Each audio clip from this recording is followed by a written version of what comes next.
Hello students, ये video में हम साइंस के पहले चैप्टर के क्वेश्चन आंसर्स करेंगे जिसमें एमसीक्यूज भी हैं, 2 मार्क्स के भी हैं और कुछ 3 मार्क्स के भी क्वेश्चन हैं। तो अगर आपने साइंस के चैप्टर नंबर 1 के कॉन्सेप्ट अच्छी तरह से कर चुके हैं, वो भी क्लास 10th के, तो चलो प्रैक्टिस करते हैं इन क्वेश्चनों की। हम देखो, पहला क्वेश्चन है, हिंदी इंग्लिश मीडियम दोनों में है, ठीक है। तो पहला क्वेश्चन जैसे आपको दिख रहा है कि कैल्शियम ऑक्साइड अगर जल के साथ तीक्ष्ण तीक्ष्ण मतलब तेजी से रिएक्शन करेगा तो कैल्शियम हाइड्रोक्साइड बनाता है तथा ऊष्मा का मोचन होता है। ऊष्मा का मोचन होता है, मोचन मतलब ऊष्मा निकलती है। तो कह रहे हैं ऊपर जो सूचना दी गई है उसके आधार पर आपको बताना है कि रिएक्शन कैसी है। ये 4 ऑप्शन है कि ऊष्मा छेपी है, ऊष्मा शोषी है, दोनों हैं, पीएच 7 से कम है या 7 से ज़्यादा है, ठीक है। ये आपको अच्छे से अगर आपने कॉन्सेप्ट पढ़ रखा है कैल्शियम ऑक्साइड और जल की यानी पानी की रिएक्शन, वाटर की रिएक्शन आपने पढ़ रखी है, तो आप इसका आंसर दे पाएंगे। तो इस क्वेश्चन की इंग्लिश नीचे दे रखी है, जैसे ये रहा कि अगर कैल्शियम ऑक्साइड वाटर से रिएक्शन करेगा तो कैल्शियम हाइड्रोक्साइड बनाएगा, लिबरेशन ऑफ हीट होगी। लिबरेशन ऑफ हीट का मतलब होता है हीट निकलेगी। तो ऊपर वाली जो इन्फॉर्मेशन आपको दे रखी है उस क्वेश्चन उस बेसिस पे आपको ए बी सी डी में से अपना करेक्ट आंसर चूज करना है। चलिए सेकंड क्वेश्चन पे बढ़ते हैं। सेकंड क्वेश्चन क्या कह रहा है कि निम्नलिखित प्रक्रिया को चुनिए जिसमें संयोजन अभिक्रिया होती है, यानी संयोजन अभिक्रिया यानी कॉम्बिनेशन रिएक्शन इन चारों पार्ट्स में दिया हुआ है कि श्वेत श्याम फोटोग्राफी में होती है, या कोयला का जलना यानी दहन होता है, या मीथेन का दहन में होता है, या भोजन के पाचन में होता है। इन चारों में से किस में संयोजन अभिक्रिया होती है? तो इस क्वेश्चन की इंग्लिश नीचे दे रखी है कि कॉम्बिनेशन रिएक्शन इन चारों पार्ट में जो लिखा है किस पार्ट में कॉम्बिनेशन रिएक्शन होती है, आपको ये बताना। अगर आपने कॉम्बिनेशन रिएक्शन अच्छे से पढ़ा है, उसके एग्जांपल्स पढ़े हैं, तो आप आसानी से इस क्वेश्चन का आंसर दे पाएंगे। नेक्स्ट क्वेश्चन है, ये कुछ 4 इक्वेशंस दे रखी हैं आपको ए बी सी डी करके, small a B C d में आपको 4 इक्वेशंस दे रखे हैं।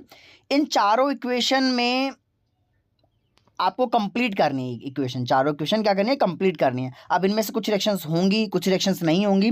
तो अगर आपने आपको हिंट दे रहा हूं मैं, अगर आपने डिस्प्लेसमेंट रिएक्शन या प्रतिस्थापन रिएक्शन आपने पढ़ी, अभिक्रिया पढ़ रखी है, तो आप इसको आसानी से कर पाओगे। देखो, जैसे पहला है कैल्शियम सल्फेट और एल्यूमिनियम।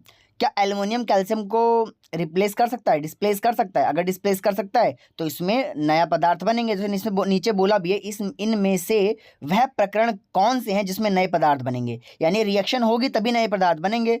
अगर ये जैसे एल्युमिनियम है, कॉपर है, कैल्शियम है, मैग्नीशियम है, चारों में दे रखा है, ठीक है। अगर ये ज़्यादा रिएक्टिव होंगे तो बन जाएगा, नए पदार्थ बनेंगे, वरना नहीं बनेंगे। डिस्प्लेसमेंट रिएक्शन होगी इसमें या नहीं होगी, ये आपको तय करना है और आपको ए बी सी डी में से कोई भी आंसर चूज कर लेना है जो आपका करेक्ट हो, ठीक है। तो डिस्प्लेसमेंट रिएक्शन इसमें क्या होगा, हिंट है मेरी तरफ से। सेम मेरा इंग्लिश में वही क्वेश्चन है। अगर आपको डिस्प्लेसमेंट रिएक्शन का कॉन्सेप्ट अच्छे से आता है तो आप इसमें से सही आंसर चूज कर पाएंगे। चलिए अगले क्वेश्चन में बढ़ते हैं। अगला क्वेश्चन है, यहाँ पर ये इक्वेशन दे रखी है, ठीक है। हाइड्रोजन सल्फाइड की रिएक्शन सल्फर डाइऑक्साइड गैस के साथ है, तो वाटर और सल्फर बन रहा है। तो इसमें आपको करेक्ट ऑप्शन चूज करना है ए बी सी डी में से। तो इसके लिए हिंट क्या है, इसके लिए तो अगर आपने ऑक्सीडेशन और रिडक्शन, ठीक है, पढ़ा है, उपचयन और अपचयन अच्छे से पढ़ा है, तो इस क्वेश्चन का आंसर दे पाएंगे। इसकी इंग्लिश आपको ये दिख रही है, ठीक है। तो ये रिएक्शन है ऑक्सीडेशन रिडक्शन, अगर आपने पढ़ रखा है अच्छे से तो आप अच्छे से इस क्वेश्चन का आंसर दे पाएंगे और सही ऑप्शन चूज कर पाएंगे।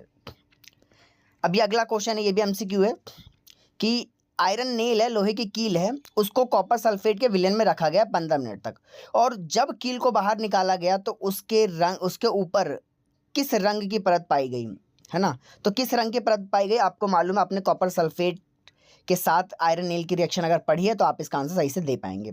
और इस क्वेश्चन की इंग्लिश नीचे है, ठीक है। आयरन नेल को कॉपर सल्फेट के सॉल्यूशन में रखा जाता है 15 मिनट तक, फिर एक कवरिंग पाई जाती है नेल के ऊपर, उसका कलर क्या है वो बताना है इसमें, ठीक है। चलिए समझ में आ गया आपको। तो ये अगला क्वेश्चन है हिंदी में, आपको ऊष्मा छेपी अभिक्रिया बतानी है कि 4 नीचे ऑप्शन दिए, इन चारों में से ऊष्मा शोषी, सॉरी छेपी बोल दिया मैंने, ऊष्मा शोषी अभिक्रिया कौन सी है इसमें से, ठीक है। ऊष्मा शोषी मतलब एंडोथर्मिक, इंग्लिश नीचे दे रखी है। एंडोथर्मिक रिएक्शन इन चारों ऑप्शंस में से कौन सा है? अगर आपने एंडोथर्मिक रिएक्शन के बारे में पढ़ा है फर्स्ट चैप्टर में तो आप आसानी से क्वेश्चन के आंसर दे पाएंगे, ठीक है। तो प्लीज जितने भी एमसीक्यूज हम कर रहे हैं उसके आंसर्स आप कमेंट में प्लीज दे दें, कमेंट कर दें उनके आंसर्स।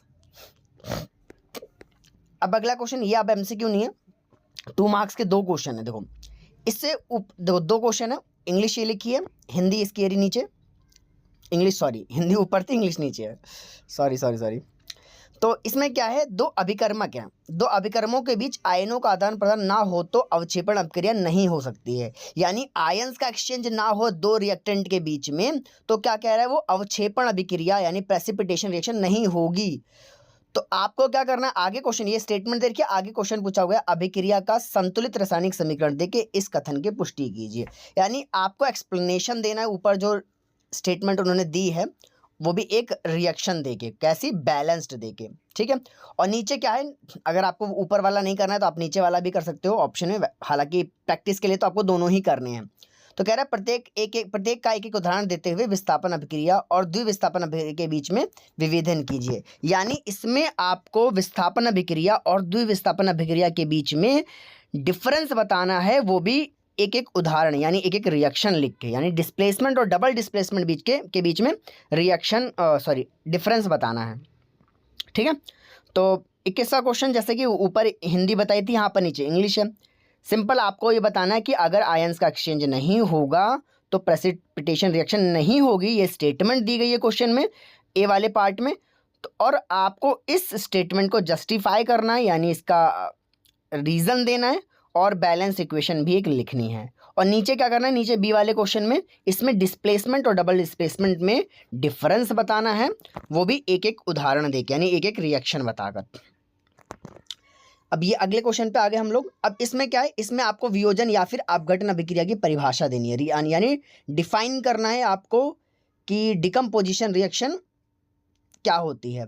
और और आगे बोला है फेरस सल्फेट के क्रिस्टलों को तापीय अपघटन को दर्शाने के लिए एक रासायनिक अभिकरण लिखिए। यानी फेरस सल्फेट का जो आपने डिकम्पोजिशन पढ़ा है वो वाली रिएक्शन लिखनी है, वो भी बैलेंस्ड ही लिखना आपने। और ये क्वेश्चन मैं आपको पिछली वाली वीडियोस में भी बता चुका हूँ, तो अगर आप इसको छोड़ना चाहें तो यहाँ पर छोड़ सकते हैं, लेकिन इसमें बी वाला क्वेश्चन भी था तो इसलिए मुझे यहाँ पर डालना पड़ा। बी ऑप्शन क्या है इसमें, कि बी ऑप्शन है इसमें संतुलित रासायनिक समीकरण से क्या तात्पर्य है, ठीक है। यानी बैलेंस्ड केमिकल इक्वेशन क्या होता है डिफाइन करना, डेफिनेशन लिखनी है यहाँ पर बैलेंस्ड केमिकल इक्वेशन की, ठीक है। और किसी समीकरण को संतुलित क्यों करना आवश्यक है, यानी अगर हम किसी भी रिएक्शन को बैलेंस कर रहे हैं तो हमें बैलेंस क्यों करना चाहिए वो भी इसमें लिखना है। तो इसकी इंग्लिश नीचे दी गई है। आपको सबसे पहले डिकम्पोजिशन रिएक्शन को डिफाइन करना है, और फेरस सल्फेट क्रिस्टल को जब हम हीट करते हैं तो उसके डिकम्पोजिशन में क्या क्या बनता है वो रिएक्शन वाली लिखनी है। और बी ऑप्शन में क्या करना है, आपको बैलेंस्ड केमिकल इक्वेशन की डेफिनेशन लिखनी है, और ये भी बताना है, दूसरे आगे बोला है कि किसी भी इक्वेशन को बैलेंस्ड करना क्यों ज़रूरी है। और ये बहुत इंपॉर्टेंट क्वेश्चन है, एग्जाम में कई बार पूछा गया है। नेक्स्ट क्वेश्चन है, ठीक है। और इससे ऊपर वाला क्वेश्चन भी मैं पिछली वीडियोज़ में दे चुका हूँ, उसमें 3 पार्ट है, इसमें 2 ही पार्ट हैं।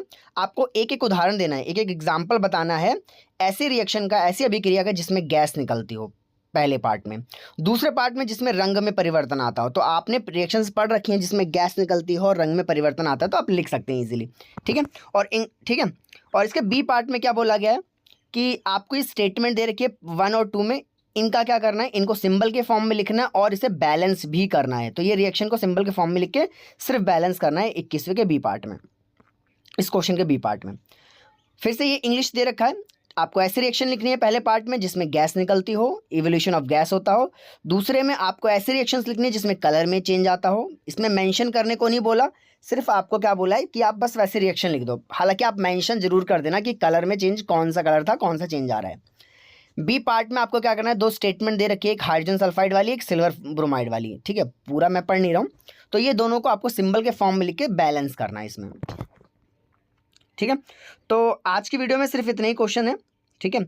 और होपफुली प्लीज़ इनको अच्छे से करना, और अगर आपको किसी भी क्वेश्चन का आंसर नहीं पता या नहीं समझ आ रहा है तो आप उसको क्या कर सकते हैं, कमेंट करके मुझसे पूछ सकते हैं, ठीक है। तो आज की वीडियो में सिर्फ इतना ही।